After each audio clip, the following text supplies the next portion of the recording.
اللہ تعالیٰ نے مشرک سے بھی اعلان جنگ نہیں کیا۔ کتنا بڑا گناہ ہے اللہ کے ساتھ کسی کو شریک کرنا، یہ کوئی چھوٹے گناہ ہے، یہ اتنے بڑے بڑے گناہ ہیں۔ پھر بھی اللہ تعالیٰ نے ان لوگوں سے اعلان جنگ کا حکم نہیں دیا ہے، صرف پوری دنیا میں اللہ تعالیٰ نے 2 گناہ کرنے والوں سے اعلان جنگ کیا ہے۔ ایک سود والا، سودی سسٹم۔ سودی سسٹم کیا ہے؟ سودی سسٹم کا مطلب یہ ہوتا ہے غریب کو اور غریب کر دو، امیر کو اور امیر کر دو، یہ ہے سودی سسٹم۔ اور اسلام اس چیز کو پسند نہیں کرتا۔ اسلام تو ہر طریقے سے غریب کو سپورٹ کرتا ہے، ہر طریقے سے غریب کے حقوق کا خیال رکھتا ہے، بلکہ ان کو دینے کا حکم دیتا ہے، ان سے لینے کا حکم نہیں دیتا، ان کو دینے کا حکم دیتا ہے۔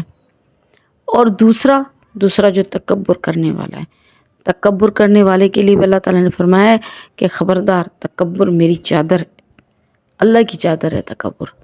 اور اللہ نے قسم کھائی ہے، مجھے اپنی عزت اور جلال کی قسم، جس نے مجھ سے یہ چادر چھیننے کی کوشش کی اس سے میرا اعلان جنگ ہے۔ اور جس سے اللہ اعلان جنگ کر دے اس کے لیے جائے پناہ ہے کوئی جائے پناہ نہیں، کوئی جائے پناہ نہیں، کوئی جائے پناہ نہیں۔ صرف اللہ کی طرف ہی جائے پناہ ہے، اللہ سے ہٹ کر کہیں جائے پناہ نہیں۔ اس لیے ان چیزوں سے بچنا ہے۔ ایک سود حرام سے اوپر کی چیز ہے، سود بہت خراب چیز ہے۔ اچھا، اس کے علاوہ پھر ہے جو حرام کی چیزیں ہوتی ہیں، حرام وغیرہ جو ہے ان میں کون کون سی چیزیں ہیں؟ ایک تو وہ چیزیں ہیں جو کہ حدیثوں میں نے آپ کو بتا دیا، حدیث میں بیان ہو چکا کہ بھئی یہ چیز حرام ہے یا یہ چیز حرام ہے، ٹھیک ہے۔ لیکن اس کے علاوہ اور کون سی چیزیں حرام ہیں؟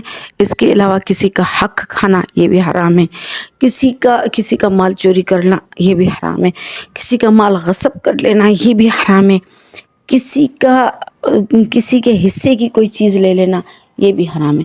یہ ساری چیزیں حرام میں شامل ہوتی ہیں۔ تو اللہ تعالیٰ رحم فرمائے کہ حرام سے بچنا ضروری ہے۔ اچھا، ایک اور حدیث آتی ہے کہ خطوات الشیاطین کیا ہے، یعنی شیطان کی پیروی کرنا۔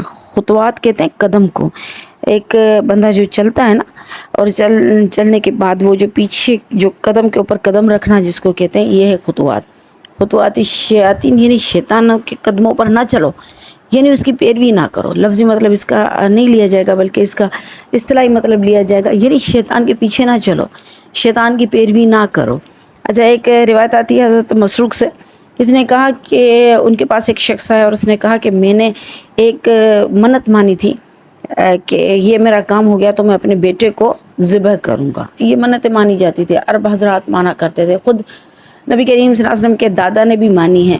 انہوں نے جو یہ منت مانی ہے وہ مانی ہے جناب عبداللہ کے بارے میں، یعنی نبی کریم صلی اللہ علیہ وسلم کے والد صاحب جو ہیں نا، ان کے بارے میں یہ منت مانی تھی انہوں نے کہ اگر میرے 10 بیٹے پیدا ہوئے تو میں 10ویں بیٹے کو ذبح کر دوں گا۔ یہ ان کی منت تھی، یعنی جناب عبداللہ کو، یعنی اس طرح کی عرب حضرات منتیں مانا کرتے تھے۔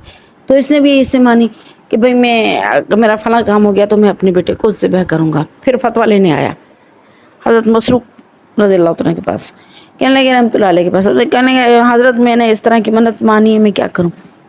تو انہوں نے فرمایا یہ تو خطوات شیاطین ہے، یہ تو آپ شیطان کے پیچھے چل رہے ہو، اس طرح کی منت مانی نہیں جاتی ہے۔ ہاں، آپ یوں کرو، اس کی جگہ ایک مینڈھا ذبح کر دو، آپ کی منت پوری ہو جائے گی۔ کسی بھی انسان کو ذبح کرنے کی منت نہیں مانی جا سکتی، اگر کی ہے تو اس کی جگہ کوئی جانور ذبح کر دو، آپ کی منت پوری ہو جائے گی۔ اس لیے شیطان کے پیچھے نہ چلو۔ تو اس طرح کی باتیں ہیں۔